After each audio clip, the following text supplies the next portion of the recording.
नमस्कार, आप देख रहे हैं खबरदार। मैं हूं श्वेता सिंह। सबसे पहले खबरों को खबरदार के लेंस से देख लेते हैं।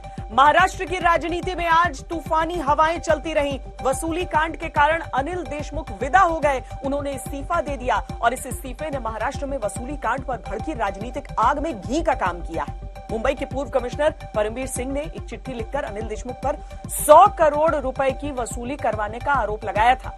आज बॉम्बे हाईकोर्ट ने इस मामले की सीबीआई जांच की मंजूरी दी तो देशमुख ने 6 लाइन का इस्तीफा रिलीज कर दिया। आज आपको बताएंगे कि बॉम्बे हाईकोर्ट ने ऐसा क्या कह दिया कि अनिल देशमुख के पास इस्तीफे के सिवा कोई विकल्प नहीं बचा। इसके बाद नक्सलियों को दर्द देने वाला प्रोग्राम 11 की बात करेंगे। छत्तीसगढ़ में नक्सली हमले में 22 जवानों के शहीद होने के बाद हवाओं में आक्रोश है, क्रोध से भरा सन्नाटा है और सवाल है, ये बलिदान व्यर्थ नहीं जाएगा। सिस्टम का प्रण है कि एक्शन में देर नहीं, नक्सलियों की खैर नहीं। आज नक्सलियों के उस यू शेप षड्यंत्र को डिकोड करेंगे जिसकी वजह से देश के 22 वीर जवान वीर गति को प्राप्त हो गए। क्या ऑपरेशन की जानकारी लीक होकर नक्सलियों को मिल गई थी? ये बड़ा सवाल है। नक्सलियों का क्षेत्र सिमट रहा है, इसीलिए वो ऐसे हमले कर रहे हैं। सिमटते नक्सलियों की छटपटाहट का इलाज ये है कि प्रतिघात होगा, पलटवार होगा, प्रतिशोध होगा। इस खबर का गहरा विश्लेषण करेंगे। देश में कोरोना की दूसरी लहर अब हर रोज रिकॉर्ड बना रही है।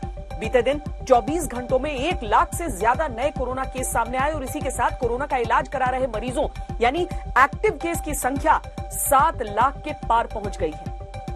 यह आंकड़ा 1 महीने पहले के आंकड़ों के मुकाबले 4 गुना से भी ज्यादा है। 8 अप्रैल को प्रधानमंत्री तमाम मुख्यमंत्रियों के साथ मीटिंग करेंगे। उधर बॉलीवुड में भी कोरोना की लहर चल रही है। अक्षय कुमार, भूमि पेडनेकर, विकी कौशल, गोविंदा सहित कई फिल्म स्टार्स इस समय कोरोना संक्रमित हैं। अक्षय कुमार की आने वाली फिल्म राम सेतु के 45 जूनियर आर्टिस्ट भी कोरोना पॉजिटिव पाए गए हैं। सुपरफास्ट संक्रमण का एक उदाहरण हिमाचल प्रदेश में भी मिला है। चंबा में एक बोर्डिंग स्कूल में बच्चों और टीचिंग स्टाफ सहित कुल 158 लोग कोरोना पॉजिटिव पाए गए।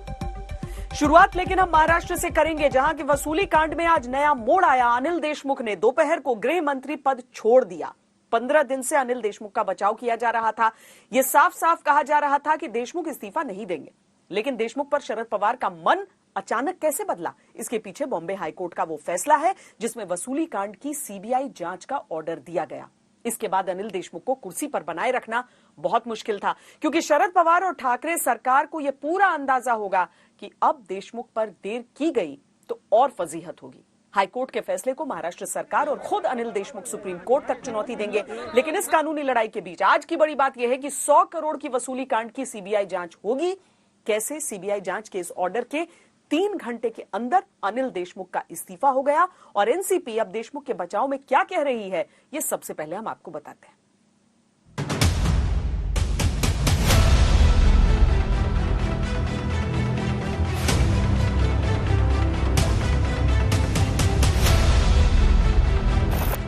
अनिल देशमुख तो आज भी कुर्सी ना छोड़ते अगर महावसूली कांड पर बॉम्बे हाईकोर्ट सीबीआई जांच को ना कहती। लेकिन कोर्ट ने ऑर्डर ऐसा ही दिया कि कोई चारा बचा ही नहीं, न अनिल देशमुख के पास न शरद पवार के पास। कोर्ट ने बड़ी बात कह दी कि अनिल देशमुख पर गंभीर आरोप लगे। वो राज्य के गृह मंत्री भी हैं, इसीलिए पुलिस से निष्पक्ष जांच की संभावना कम है और सीबीआई को इस मामले की जांच करनी चाहिए। देशमुख के खिलाफ पूर्व पुलिस कमिश्नर परमबीर सिंह की चिट्ठी में लगे आरोपों को हाईकोर्ट ने बेहद गंभीर माना और सीबीआई से 15 दिन के अंदर प्राथमिक जांच करने को कहा। 15 दिन के अंदर प्राथमिक जांच करके सीबीआई अपनी रिपोर्ट देगी और अगर रिपोर्ट में अनिल देशमुख पर केस पुख्ता बनता है तो फिर सीबीआई एफआईआर दर्ज करेगी। जो उच्च न्यायालय है उन्होंने मुझे मेरी जो इंक्वायरी है, जो मेरे मैटर में जो इंक्वायरी है सीबीआई को दी है। विद इन 15 डेज सीबीआई ने प्रिलिमिनरी इंक्वायरी करनी है डायरेक्टर ने। आप बॉम्बे हाईकोर्ट का आदेश देख लीजिए। बॉम्बे हाईकोर्ट ने कहा है अपने आदेश में साफ साफ कि जो आरोप परमबीर सिंह लगा रहे हैं वो उसको दरकिनार नहीं किया जा सकता। बहुत गंभीर आरोप है और कॉग्निजेबल ऑफेंस बनता है। प्राइम एफएसआई ऊपरी तौर पर देखने में इसमें ऑफेंस बनता है।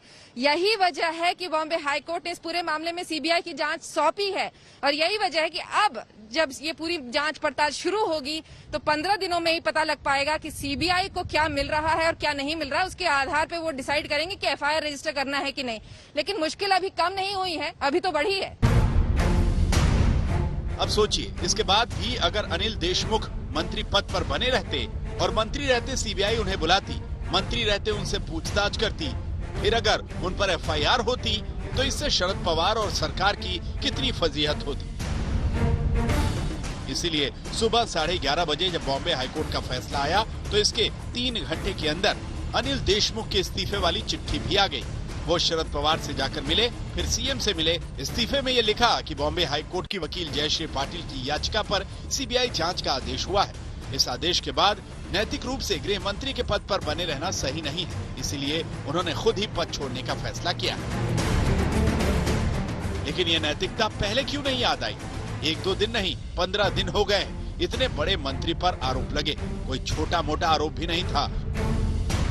100 करोड़ महीने की वसूली की बात थी, भ्रष्टाचार का मामला था और आरोप लगाने वाला भी कोई और नहीं बल्कि वो जो इन्हीं मंत्री के रहते मुंबई पुलिस का सबसे बड़ा अधिकारी रह चुका था।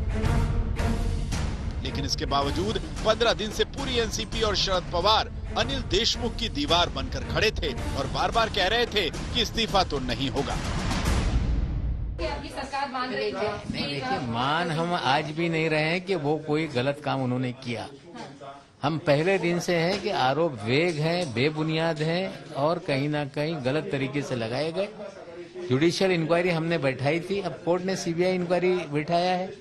पार्टी तो उनके साथ खड़ी थी, लेकिन स्वयं वो इस्तीफा देना चाहते थे। उन्होंने जो इच्छा जताई उसे मान्यता दी गई है। इसके अलावा एनसीपी के पास अब कहने को कुछ बचा भी नहीं है। अगर तभी अनिल देशमुख को हटाने के लिए कह देते जब परमवीर सिंह की चिट्ठी आई थी जिसमें देशमुख पर आरोप लगे थे कि उन्होंने इंस्पेक्टर सचिन वाजे को मुंबई में हर महीने 100 करोड़ की वसूली का टारगेट दिया था। मुंबई के 1750 बार रेस्टोरेंट से हर महीने पैसे वसूलने का फॉर्मूला बताया था। अगर ऐसे आरोपों पर तुरंत फैसला होता तो आज ये स्थिति ना होती कि सीबीआई जांच के लिए ऑर्डर और हाई कोर्ट के कमेंट के बाद देशमुख को इस्तीफा देने के लिए मजबूर होना पड़ता। या सीधे तौर से ये कहें कि अनिल देशमुख से इस्तीफा लेने के लिए शरद पवार मजबूर हो गए, क्योंकि ये सबको पता है कि देशमुख पर फैसला तो शरद पवार को ही करना था। विद्या, कमलेश सुतार और साहिल जोशी के साथ आज तक ब्यूरो। आपको याद होगा अनिल देशमुख के बचाव में शरद पवार 10 तरह की बातें कर रहे थे। ये कहा गया था कि ये तो सिर्फ आरोप है, कोई सबूत नहीं। अगर कोई वसूली की गई तो आरोप लगाने वाले बताएं कि रकम कहाँ है। ये कहा गया कि फरवरी में ऐसी कोई मीटिंग ही नहीं हुई जिसमें सचिन वाजे को कथित तौर पर अनिल देशमुख ने वसूली का टारगेट दिया था, क्योंकि फरवरी में देशमुख को कोरोना हो गया था। वो अस्पताल में थे और फिर होम क्वारंटीन में थे। ये भी कहा गया कि एंटीलिया और सचिन वाजे के मामले में तो खुद परमवीर सिंह जांच के घेरे में है। उन्हें मुंबई पुलिस कमिश्नर पद से हटाया गया, इसीलिए परमवीर सिंह ऐसे आरोप लगा रहे हैं। और अगर परमवीर सिंह को ये पता थी कि पुलिस वालों को मंत्री वसूली का टारगेट दे रहे हैं तो ये बात उन्होंने पहले क्यों नहीं बताई? ट्रांसफर के बाद उनका मुंह क्यों खुला? शरद पवार और एनसीपी की तरफ से यही कहा जा रहा था कि परमवीर सिंह के आरोपों की जांच होगी, लेकिन देशमुख को इस्तीफा देने की आवश्यकता नहीं है। इस मामले में शिवसेना इसलिए किनारे थी कि देशमुख पर फैसला तो शरद पवार को करना है, क्योंकि वो एनसीपी के कोटे के मंत्री थे। लेकिन इससे इन 15 दिन में ठाकरे सरकार की बड़ी फजीहत हो गई और अब देशमुख के इस्तीफे के बाद तो ठाकरे सरकार पर और दबाव बढ़ गया है, क्योंकि बीजेपी ने उद्धव ठाकरे पर हमले और तेज कर दिए। इस मामले में पहले दिन से बीजेपी सीधे उद्धव ठाकरे को घेर रही है। अब तो बीजेपी के पास पूरा मौका है।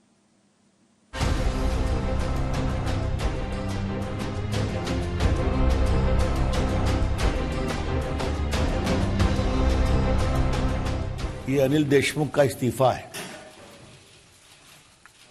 इसमें क्या कहा गया है? मैं नैतिक आधार पर इस्तीफा दे रहा हूं। ये बड़े शब्द बड़े रोचक लगे मुझे। मुख्यमंत्री जी, आपकी कोई नैतिकता है कि नहीं? इस सवाल का सीधा मतलब यही है कि बीजेपी ने उद्धव ठाकरे से इस्तीफा मांग लिया है, क्योंकि जो नैतिकता अचानक अनिल देशमुख को याद आई और उन्होंने कुर्सी छोड़ी, बीजेपी वही नैतिकता उद्धव ठाकरे को याद दिलाने लगी। मैं नैतिकता के मानों को थोड़ा ऊपर बढ़ा रहा हूं। जिस मुख्यमंत्री के अगुवाई में इतनी बड़ी बड़ी घटनाएं हो रही हैं, उनका कोई नैतिक दायित्व बनता है कि नहीं? माननीय मुख्यमंत्री उद्धव ठाकरे जी, मैं बहुत विनम्रता से कहूंगा कि शासन करने के नैतिक अधिकार से अब आप वंचित हो गए। जिस तरह से आपकी सरकार चली है या चल रही है, उद्धव ठाकरे पर इन सीधे हमलों के लिए बीजेपी के पास मौका भी है और पूरा बारूद भी, क्योंकि मुख्यमंत्री ठाकरे एक नहीं कई मोर्चों पर एक साथ फंस गए हैं। एक तरफ एंटीलिया केस है, सचिन वाजे का मामला है जिसमें एनआईए जांच कर रही है। दूसरी तरफ 100 करोड़ के वसूली का मामला है जिसमें बॉम्बे हाईकोर्ट के ऑर्डर पर अब सीबीआई जांच करेगी। इसमें 15 दिन से नाना करते जब अनिल देशमुख से इस्तीफा लेना पड़ा तो बीजेपी की सियासी तोप में उद्धव ठाकरे पर निशाने के लिए बारूद और बढ़ गया। दिल्ली से मुंबई तक सीधे ठाकरे पर तीखे हमले हुए। गृह मंत्री का ये इस्तीफा बहुत पहले आना चाहिए था। पुलिस फोर्स को प्राइवेट आर्मी की तरह वसूली के लिए अगर इस्तेमाल किया जाए तो इससे दूसरा कोई अलग उसमें से निष्कर्ष नहीं आ सकता है। जिस प्रकार से सिंडिकेट राज तैयार करके पुलिस का उपयोग हफ्ता वसूली के लिए, पुलिस का उपयोग सेटलमेंट के लिए ये सरकार करने लग गई थी, तो इसमें से ऐसा ही हश्र उसका निकलने वाला था और वही चीजें हमारे सामने आई है। सीबीआई की जांच में तो 100 करोड़ के वसूली कांड की परतें खुलेंगी और फिर ये भी नहीं होगा कि मामला सिर्फ अनिल देशमुख तक ही रहेगा। बीजेपी को लगता है कि इसकी कड़ियां और आगे तक है। एक तो परमबीर सिंह की चिट्ठी है जिसमें अनिल देशमुख पर यह आरोप लगे कि उन्होंने मुंबई में 100 करोड़ रुपए महीने वसूलने का टारगेट दिया था। दूसरा, पूर्व कमिश्नर इंटेलिजेंस रश्मि शुक्ला की वो सीक्रेट रिपोर्ट है जिसमें नेताओं के इशारे पर ट्रांसफर पोस्टिंग में पैसों के लेन देन के दावे किए गए। आजाद भारत के इतिहास में आज तक नहीं हुआ है कि पुलिस कमिश्नर गृह मंत्री पर आरोप लगा रहा है कि गृह मंत्री एक क्वेश्चनेबल कंडक्ट के एएसआई सचिन वाजे को कह रहे हैं कि तुम 100 करोड़ रुपए का इंतजाम करो। ये अनिल देशमुख से ने जो उगाही की मांग की तो वो सिर्फ अपने लिए कर रहे थे या अपनी पार्टी के लिए कर रहे थे या पूरी सरकार के लिए कर रहे थे? Surely there may be a lot of linkages. बहुत से अधिक सेतु निकलेंगे इससे और हम चाहते हैं कि इस पूरे मामले के सभी सेतुओं की जांच होनी चाहिए। अब अनिल देशमुख से इस्तीफा तो ले लिया गया, लेकिन देशमुख के मामले से ठाकरे सरकार का पीछा आसानी से छूटेगा नहीं। सीबीआई जांच के बाद बीजेपी नए खुलासे की उम्मीद लगाए बैठी है और इस बात से सीधे उद्धव ठाकरे को घेर रही है कि उनकी नाक के नीचे महाराष्ट्र में इतने बड़े मामले हो रहे हैं, लेकिन मुख्यमंत्री इन मामलों पर चुप है। अनिल देशमुख के इस्तीफे को लेकर एनसीपी पर काफी राजनीतिक दबाव था, लेकिन जो काम राजनीतिक दबाव नहीं कर पाया वो बॉम्बे हाई कोर्ट के फैसले ने 3 घंटे में कर दिया। अनिल देशमुख गए और दिलीप वलसे पाटिल आए। इससे सरकार अब गृह विभाग की छवि सुधारने की कोशिश करेगी, लेकिन क्या इससे ये मिलीजुली सरकार पर सियासी खतरे का संकट मंडरा रहा है? ये कहना तो थोड़ी जल्दबाजी होगी, लेकिन सीबीआई की एंट्री ने सरकार की मुश्किलें जरूर बढ़ा दी है। कमलेश सुतार के साथ साहिल जोशी, मुंबई आज तक। एक तरफ महाराष्ट्र में वसूली कांड पर राजनीति हो रही है, दूसरी तरफ 5 राज्यों में विधानसभा चुनाव हो रहे हैं। 5 राज्यों के लिए कल का दिन बहुत अहम है। कल तमिलनाडु की सभी 234 सीटों पर वोट डाले जाएंगे। केरल की 140 सीटें हैं, उन सब पर वोट डाले जाएंगे। पुडुचेरी की भी 300 सीटों पर कल ही मतदान होगा। पश्चिम बंगाल में तीसरे चरण की वोटिंग होगी, यानी 8 चरण की जो वोटिंग होनी है उसमें से तीसरा चरण, जिसमें 31 सीटों पर वोट डाले जाएंगे, जबकि असम में अंतिम चरण की 40 सीटों पर मतदान होगा। हालांकि सबकी नजर बंगाल पर है, क्योंकि कल टीएमसी के गढ़ माने जाने वाले 3 जिले दक्षिण 24 परगना, हावड़ा और हुगली में वोट डाले जाने हैं। दक्षिण 24 परगना में 16, हावड़ा में 7, हुगली में 8 सीटों पर मतदान होगा। आपको हम ये भी बता दें कि 2016 के विधानसभा चुनावों में तीनों जिलों की 31 सीटों में टीएमसी ने 29 सीटों पर जीत दर्ज की थी। दक्षिण 24 परगना में 16 में से 15 सीट, हावड़ा में 7 में से 6 और हुगली में 8 में से 8, इन सभी सीटों पर टीएमसी ने जीत हासिल की थी। टीएमसी को यहां बड़ा स्कोर बनाना होगा, तभी वो इस कड़े मुकाबले में अपनी लीड रख पाएगी। अब एक और बड़ी खबर, राफेल डील पर एक बार फिर राजनीतिक हंगामा खड़ा हो गया है। फ्रांसीसी पब्लिकेशन मीडिया पोर्ट के अनुसार दसॉ एविएशन ने राफेल डील के लिए 10 लाख यूरो गिफ्ट के नाम पर दिए थे। इस रिपोर्ट के बाद कांग्रेस ने घोटालों का आरोप लगाकर सरकार पर निशाना साधा है, लेकिन कांग्रेस के हमले को सरकार ने यह कहकर खारिज किया है कि राफेल डील को सुप्रीम कोर्ट और सीएजी दोनों की क्लीन चिट मिल चुकी है।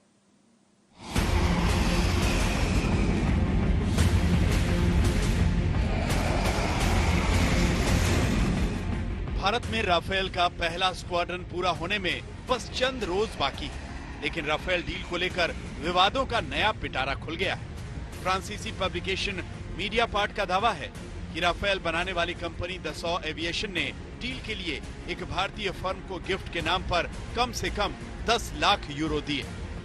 रिपोर्ट के मुताबिक फ्रांस की एंटी करप्शन एजेंसी के ऑडिट में इसका खुलासा हुआ है।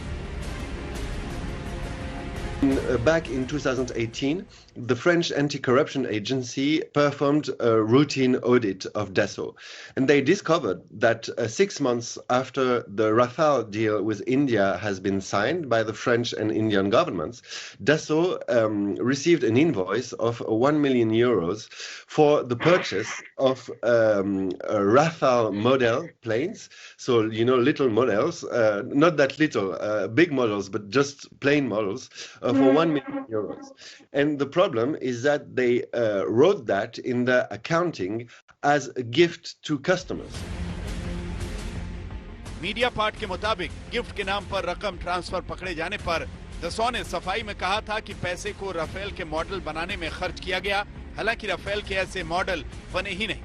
रिपोर्ट दावा करती है कि जिस ऑडिट में गड़बड़ी पकड़ी गई उसे 2018 में कराया गया, लेकिन फ्रांस के नेताओं और जस्टिस सिस्टम की मिली भगत के चलते कोई कार्रवाई नहीं हुई। तो इधर 2018 ही वो साल था जब भारत में राफेल डील पर सबसे ज्यादा राजनीति गरमाई थी।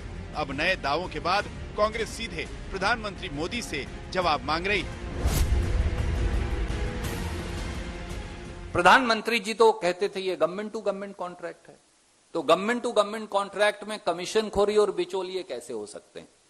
और भारत में स्टेटेड पॉलिसी है no middleman, no commission in defence deals, और अगर कोई ऐसा करेगा तो उस पर कार्रवाई होगी, कंपनी का कॉन्ट्रैक्ट कैंसिल होगा, कंपनी ब्लैक लिस्ट होगी, कंपनी पर एफआईआर दर्ज होगी। यह इस देश का कानून है। हम केवल यह पूछ रहे हैं क्या इस देश का कानून इस देश की सरकार पर लागू होता है या इस देश के सरकार और प्रधानमंत्री कानून और संविधान से ऊपर उठते? वैसे दसॉ एविएशन से जिस भारतीय फर्म को गिफ्ट के तौर पर 10 लाख यूरो ट्रांसफर होने का दावा है उसका नाम है डेवसिस सॉल्यूशंस। गुरुग्राम की डेवसिस सॉल्यूशंस वही कंपनी है जिसके पूर्व director Sushen Gupta Agusta Westland VVIP helicopter deal में गिरफ्तार हुए थे। सुषेन अभी जमानत पर हैं। राफेल डील में घोटाले के नए आरोपों पर सरकार का सबसे बड़ा बचाव यही। साथ ही सरकार ने मीडिया पार्ट की रिपोर्ट को फ्रांस में बिजनेस की होड़ का नतीजा होने का दावा किया है। कांग्रेस पार्टी फिर राफेल की बात कर रही है। सुप्रीम कोर्ट में तो हार गए, सीएजी ने भी फिर उसको रिजेक्ट कर दिया। मैं कांग्रेस पार्टी से कहूंगा कृपया करके भारत की सुरक्षा बलों के मनोबल को कमजोर न करें। भारत सरकार घोटाले के आरोपों से इनकार कर रही है। हालांकि मीडिया पार्ट का दावा है कि राफेल डील पर उनके खुलासे की अगली किश्तें भी आएंगी। हिमांशु मिश्रा और आनंद पटेल के साथ अंकित कुमार, दिल्ली, आज तक।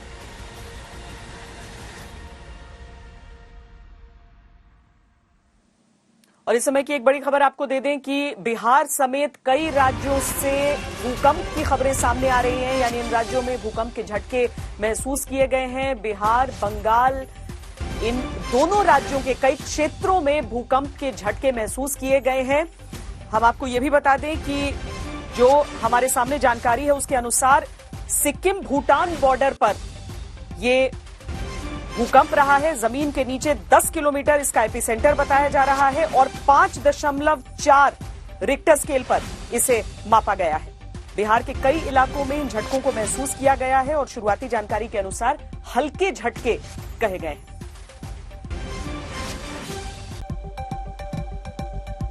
बीजापुर नक्सली हमले में 22 जवानों की शहादत के बाद पूरा देश दुखी है, आक्रोशित है। सवाल यह है कि नक्सलियों का संपूर्ण इलाज कब होगा? यह बलिदान व्यर्थ नहीं जाएगा। सिस्टम का प्रण है कि एक्शन में देर नहीं, नक्सलियों की खैर नहीं। सबसे पहले नक्सलियों के उस यू शेप षड्यंत्र को डिकोड करेंगे जिसकी वजह से देश के 22 वीर जवान वीर गति को प्राप्त हो गए। क्या ऑपरेशन की जानकारी लीक होकर नक्सलियों को मिल गई थी? क्या किसी तरह का ट्रैप था? ये सारे सवाल हैं जिनके जवाबों की जरूरत है। ये हमारे 84 सर हैं, हमारे बहुत सारे लोग मारे गए आज। मैं अनिल कुमार दुबे, आपका भाई, आपका बेटा, आपका भतीजा और बहुत सारे दोस्त हमारे हैं, कुछ बचे हुए हैं जो जा रहे हैं इलाज के लिए।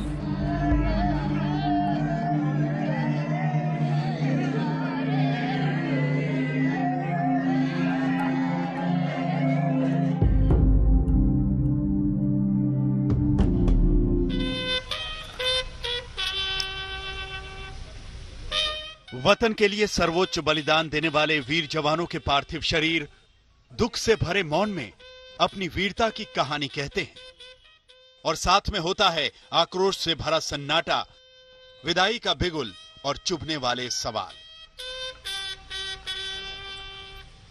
इस विदाई पर पूरे देश की आंखें नम हैं। ये तस्वीरें सहन नहीं हो रही। जगदलपुर में केंद्रीय गृह मंत्री अमित शाह और मुख्यमंत्री भूपेश बघेल ने नक्सली हमले में प्राण न्यौछावर करने वाले 22 जवानों को भावभीनी श्रद्धांजलि दी।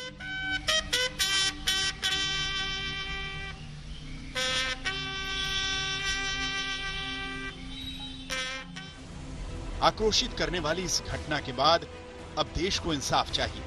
एक ऐसा एक्शन चाहिए जो शहीदों के परिवारों का जख्म भरे। ऐसा एक्शन जो जवानों के मनोबल को गगन की ऊंचाइयां दे और संदेश दे कि जवानों के खून का एक भी कतरा व्यर्थ नहीं जाएगा। शहीदों को आखिरी विदाई देने के तुरंत बाद गृह मंत्री अमित शाह और मुख्यमंत्री भूपेश बघेल ने सीआरपीएफ और पुलिस के आला अफसरों के साथ बैठक की। इस समीक्षा बैठक में गृह मंत्री अमित शाह ने 2 टूक शब्दों में कह दिया, जमीन पर एक्शन दिखना चाहिए। निर्देश है कि अब ऑपरेशन प्रहार 3 के तहत नक्सलियों के विनाश का ब्लूप्रिंट बनाकर एक्शन लेंगे। अब ह्यूमन इंटेलिजेंस और टेक्निकल इंटेलिजेंस का इस्तेमाल बढ़ाकर टॉप नक्सली कमांडरों का खात्मा किया जाएगा। लड़ाई की गति किसी भी तरह से कम न हो, ये सुझाव अफसरों की ओर से ही आया, जो बताता है कि हमारे जवानों का मॉरल अभी भी इंटैक्ट है और आगे बढ़ा है। और मैं देश को विश्वास दिलाना चाहता हूं कि लड़ाई रुकेगी नहीं और गति के साथ आगे बढ़ेगी और इसको हम अंजाम तक ले जाएंगे। ये लड़ाई में अंत में नक्सलवादियों के खिलाफ हमारी विजय निश्चित है। सरकार एक्शन मोड में है। जवान अपने साथियों के बलिदान का बदला लेना चाहते हैं, लेकिन सवाल यह है कि आखिर कोबरा कमांडो जो नक्सलियों से लड़ने में महारत रखते हैं और छत्तीसगढ़ पुलिस जो इलाके की जमीनी हकीकत को समझती है, उन पर इतना बड़ा हमला कैसे हो गया? जो मुठभेड़ तो कल बैटालियन नंबर क्रमांक 1 के साथ प्रमुख रूप से हुआ है और इसमें हमेशा जो बैटालियन नंबर 1 का उपस्थिति इन क्षेत्र में, तो उसी के सूचना के आधार पर हम गए थे। बहादुर की जो बराबर की लड़ाई हुआ, लेकिन अनफॉर्चुनेटली हमारा जवान इसमें लड़ते लड़ते कई लोगों का नुकसान हुआ। लेकिन हम लोग इस अभियान में एक कॉन्शियस डिसीजन थे, तब तक हम इस क्षेत्र में जाकर जो नक्सल का जो फॉर्मेशन है उनके खिलाफ कार्रवाई नहीं कर रहे थे, फिर हम ये अभियान में आगे नहीं बढ़ पाए थे। इसी लक्ष्य के साथ, इसी प्लानिंग के साथ हम लोग गए थे। लड़ाई भी बहादुरी से लड़ गए थे, लेकिन अनफॉर्चुनेटली हमारा जो नुकसान हुआ। इनसाइड स्टोरी ये है कि नक्सलियों के बारे में पक्की खबर थी कि वो बीजापुर और सुकमा के जंगली इलाके के जोनागुड़ा के पास जुटे हैं। वहाँ टॉप नक्सली कमांडर हिडमा की मौजूदगी की खबर भी थी। सैटेलाइट तस्वीरों में कुछ हलचल दिखाई भी दी। सीआरपीएफ की cobra battalion, district reserve guard यानी डीआरजी, एसटीएफ और एक बस्तरिया बटालियन के अफसर इस इनपुट पर चौंक गए और उन्हें इस सूचना में नक्सली कमांडर हिडमा को दबोचने का सुनहरा मौका दिखा। क्योंकि अप्रैल में गर्मी की आहट सुनाई देने लगी है, पतझड़ का मौसम है, जंगल में पेड़ों के पत्ते गिर रहे हैं, ऐसे में नक्सलियों को आसानी से देखा जा सकता है। इन परिस्थितियों में शनिवार 3 अप्रैल को ऑपरेशन लॉन्च हुआ। करीब 2000 जवानों को 3 टुकड़ियों में बांटा गया। जंगल में हर टीम का ऑपरेशनल एरिया निर्धारित था। लक्ष्य था 300 से 400 खूंखार नक्सलियों को चारों तरफ से घेरना और हथियार डालने के लिए मजबूर करना। लेकिन जंगल में लड़ाई के समीकरण बदलते रहते हैं। इधर की खबर उधर भी पहुंच गई। सूत्रों के मुताबिक नक्सली सतर्क हो गए। जोनागुड़ा का ये इलाका गुरिल्ला वॉर जोन है। सूत्रों के मुताबिक नक्सली घात लगाकर बैठ गए। नक्सलियों ने खास रणनीति अपनाई। यू शेप बनाकर बैठे ताकि जवानों को 3 तरफ से घेरा जा सके और फिर मौका देखकर फायरिंग कर दी। हमारे जवान 3 तरफ से नक्सलियों की फायरिंग रेंज में आ गए। चालाक नक्सलियों ने उस इलाके जब किसी का इलाका सिमटता है, कम होता है, तो वो छटपटाता है, हमला करता है। नक्सलियों के साथ भी ऐसा हो रहा है। सिस्टम किस तरह नक्सलियों की दुखती नस पर हाथ रख रहा है, इस पर हमने रिसर्च किया है। सितंबर 2020 में गृह मंत्रालय ने राज्यसभा में एक लिखित जवाब में यह बताया था कि देश में नक्सली हिंसा के प्रभाव वाले जिलों की संख्या पिछले कुछ वर्षों में कम हुई है। अब ऐसे 46 जिले हैं जो नक्सल प्रभावित हैं। पहले 11 राज्यों के 90 जिले नक्सल प्रभावित थे और अब भी इनकी सुरक्षा पर अलग से पैसा खर्च होता है। लेकिन 2019 में 61 जिलों में हिंसक घटनाएं रिकॉर्ड हुई थी और 2020 में आधे से ज्यादा साल गुजर जाने पर 46 जिलों में घटनाएं दर्ज हुई। 2015 से 15 अगस्त 2020 के बीच सुरक्षा बलों के 350 जवान शहीद हुए, 963 आम लोगों की मौत हुई और 871 नक्सली मारे गए, जबकि 4022 नक्सलियों ने इन 5 वर्षों में सरेंडर किया। नक्सलवाद के खिलाफ लड़ाई सफलतापूर्वक आगे बढ़ रही है। नक्सलियों का इलाका सिमट रहा है, नक्सली नेता घिरते जा रहे हैं और यही कारण है कि वो अपनी छटपटाहट में ऐसी हरकतें कर रहे हैं। लेकिन हौसला मत हारिए, हमारे सुरक्षा कर्मियों की काबिलियत पर यकीन रखिए। इससे पहले भी जब जब नक्सलियों ने दुस्साहस किया है, हमारे कोबरा कमांडोज ने जबरदस्त पलटवार किया है। इस बार भी प्रतिघात होगा, पलटवार होगा, हिंदुस्तान का प्रतिशोध होगा।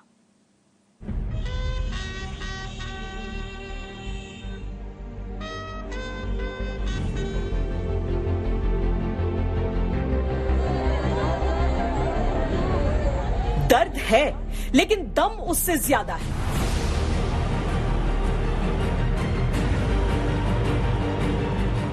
जो दुश्मन सोचता भी नहीं उस स्थिति को, हम वहां जाके उनको बर्बाद करके वापस भी आते हैं। उनको पता भी नहीं चलता कब गए और कब वापस आए। मौत है, पर जिंदगी उससे बड़ी है। नक्सल हाइड आउट में बैठा है, कहाँ छिप के बैठा है, पेड़ों के पीछे बैठा है, कमांड आईडी लगा के बैठा है, कोई भी आईडी लगा के बैठा है, तो वही सबसे बड़ा हमारा दुश्मन है जंगल के अंदर। मन में बस केवल यही आता है कि अपने साथियों को बचाना है। एक बार आगे बढ़ गए तो आपके पास में पीछे पैर रखने का कोई स्कोप नहीं होता है। बाधा है, पर हौसला आसमानी है। से मुठभेड़ होता है, किस तरह कब कहाँ मुठभेड़ कैसे हो जाए कोई पता नहीं होता। जो ना होने वाली स्थिति को भी स्थिति में बदलने वाला कमांडो होता है, वही एक कोबरा कमांडो होता है।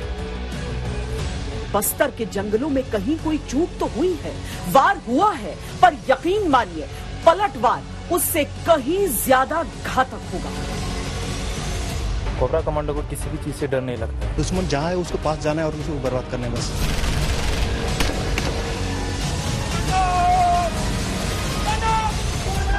दर्द भी एक अजीब सी चीज है, जो कमजोर है उसे तोड़ देती है और जो मजबूत है उसकी शक्ति को कई गुना बढ़ा देती है। और ये तो कोबरा है। अपने साथियों को खोने का गम जरूर रहता है, लेकिन उस सम्मान में भी इनका संकल्प और दृढ़ होता जाता है।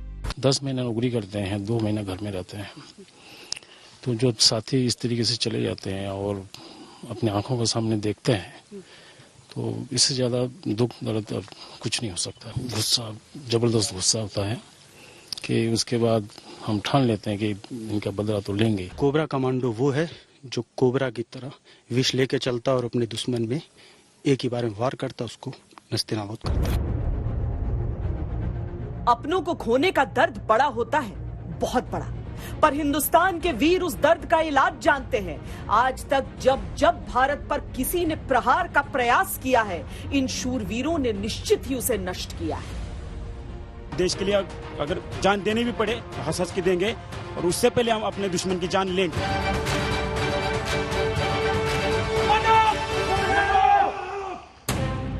नक्सल हमलों की दर्दनाक सुर्खियों में सुरक्षा बलों की मौत एक भयावह आंकड़ा बनकर रह जाती है। कभी घात लगाकर भोजन करते पेट्रोल पार्टियों को घेर कर गोलियों का शिकार बनाना, कभी सुरक्षा कर्मियों के काफिले को बम से उड़ाना, कोबरा कमांडोज ऐसे ही निर्मम नक्सलियों का जवाब है।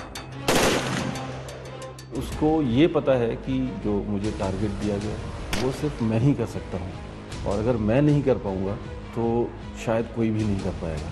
This is the biggest strength of a cobra commando. देश की आंतरिक सुरक्षा के सामने बहुत बड़ी चुनौती नक्सलवाद है, और नक्सलवाद को एलिमिनेट करने के लिए ही कोबरा का गठन किया। हालांकि बहुत सी फोर्सेज और भी काम कर रही हैं, बट स्पेशलाइज फोर्स के रूप में सिर्फ कोबरा का गठन किया गया और बहुत हद तक इसने बहुत अच्छा काम भी किया है और वर्तमान में भी बहुत अच्छा काम कर रही है। देश के हर शत्रु के लिए ये साक्षात काल है। अगर शांति रहे तो शांति के ही दूत है, लेकिन अगर वार हो जाए तो पलटवार है, प्रतिघात है, प्रतिशोध है। नक्सली कहीं कहीं पाकिस्तान प्रायोजित आतंकियों से भी ज्यादा घातक है। देश को आंतरिक तौर पर ज्यादा बड़ा नुकसान पहुंचाते हैं, राजनीतिक और लोकतांत्रिक व्यवस्था को ज्यादा बड़ी चुनौती देते हैं। उस पर से उन्हें जो देश विरोधी ताकतें सपोर्ट करती हैं, वो विदेश में भी है और देश में भी है। इन ताकतों के साथ जब जंगल भी उनसे मिल जाता है तो वो बेहद खतरनाक होते हैं। बर्बरता में नक्सलियों का कोई सानी नहीं, लेकिन कोबरा कमांडोज के ये जांबाज उन्हें उसी जंगल में उनकी पूरी ताकत के सामने मिट्टी में मिला देते हैं।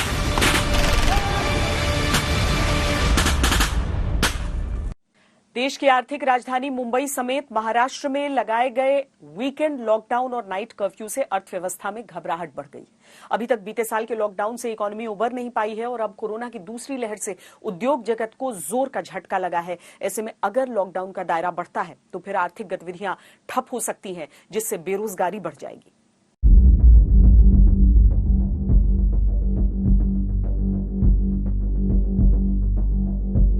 कोरोना की दूसरी लहर के कहर के बीच महाराष्ट्र में लगाए गए वीकेंड लॉकडाउन और नाइट कर्फ्यू से उद्योग जगत सहम गया है। कारोबारी दुनिया को आशंका है कि अगर कोरोना संक्रमण के मामले इसी तरह बढ़ते रहे तो आर्थिक हालात फिर से नाजुक हो सकते हैं। दरअसल पाबंदियों का दायरा बढ़ने पर काफी नुकसान हो जाएगा। अभी तक तो उद्योग जगत पिछले साल लगे लॉकडाउन के चलते हुए नुकसान की भरपाई करने की जद्दोजहद में ही जुटा है। पिछले साल जब लॉकडाउन हुआ तो उस टाइम पर जो मैन्युफैक्चरिंग थी या जो सप्लाई चेन थी वो पूरी तरह से डिस्टर्ब हुई और उसकी वजह से छोटे से बड़े गृह उद्योग या आम जनता तक पहुंचने वाले सामान तक महंगे होते हुए नजर आए और उनमें अभी भी बहुत ज्यादा ग्रोथ नहीं देखने को मिली है। हालांकि जीडीपी के नंबर्स जरूर अच्छे होते हुए नजर आए, लेकिन जो अब यहां पर इकोनॉमिक हालात बनते हुए नजर आ रहे हैं या कोरोना के जिस तरीके से केसेस बढ़ते हुए नजर आ रहे हैं, अगर लॉकडाउन होता है तो अब वापस से गृह उद्योग जो हैं वो पटरी पर नहीं आ पाएंगे और रोजमर्रा की चीजें काफी महंगी होती हुई नजर आएंगी। पिछले साल के लॉकडाउन के बाद अब तक उद्योग सामान्य स्तर पर नहीं आ पाए हैं। कच्चे माल की कीमतों में इजाफा होने से बाजार में ग्राहक की आवाजाही घटी है, जिसने डिमांड को कमजोर किया है। मुश्किल से पटरी पर लौटने को संघर्ष कर रहे कारोबारी जगत को फिर से हालात बिगड़ने पर कामकाज जारी रखने में मुश्किल होगी। इससे मजबूरी में कई उद्योग बंद हो सकते हैं, जिससे कारोबारियों से लेकर कर्मचारियों तक के सामने संकट खड़ा हो जाएगा। पहले ही कई इंडस्ट्रीज 3-4 साल से पहले मंदी के साए से बाहर निकलने की हालत में नहीं है। जाहिर है इस कदम से कमजोर हो चुके हालात में कोरोना का बढ़ता संक्रमण खतरे का बड़ा संकेत लेकर आ रहा है। पिछले साल जब लॉकडाउन हुआ था तो पूरे भारत में पर डे 1 लाख करोड़ रुपए का एस्टिमेटेड लॉस होता था और 22 दिन के लॉकडाउन में पूरी तरह से इकोनॉमी बैठ गई थी और हम लगभग 5 साल पीछे अपनी ग्रोथ से जा चुके हैं। और यहां पर अब छोटे या बड़े जो गृह उद्योग हैं उनमें बहुत बड़ा फर्क देखने को मिला था और अभी भी जॉब उतने लोगों की नहीं लग पाई जितने लोगों की जॉब लॉकडाउन के टाइम पर गई थी। तो इकोनॉमी में इस तरीके की जो सिचुएशन है उसको लेकर के काफी चिंता यहां पर अभी बनी हुई है। पिछली बार जब लॉकडाउन लगा था तब से लेकर अब तक कई उद्योगों की कमर टूट चुकी है। ऐसे में दोबारा वैसे ही देश में दुर्लभ बीमारियों के लिए अभी तक कोई पॉलिसी नहीं थी, लेकिन सुप्रीम कोर्ट और फिर हाई कोर्ट के निर्देशों के बाद सरकार ने रेयर डिजीजेस पॉलिसी का ऐलान कर दिया है। इस पॉलिसी के आने के बाद अब असाध्य रोगों का इलाज कराना सस्ता हो सकता है। साथ ही सरकार भी मरीजों की मदद के लिए रकम का इंतजाम करेगी।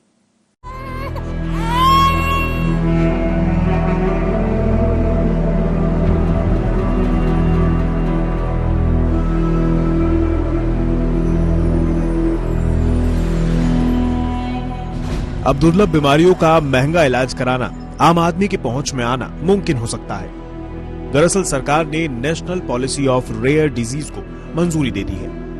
इस पॉलिसी का मकसद है कि दुर्लभ बीमारियों के इलाज का खर्च घटाया जा सके। सरकार ने इस पॉलिसी से जुड़े अलग अलग स्टेक होल्डर्स और एक्सपर्ट्स से राय मशवरा करने के बाद इसे मंजूरी दे दी है।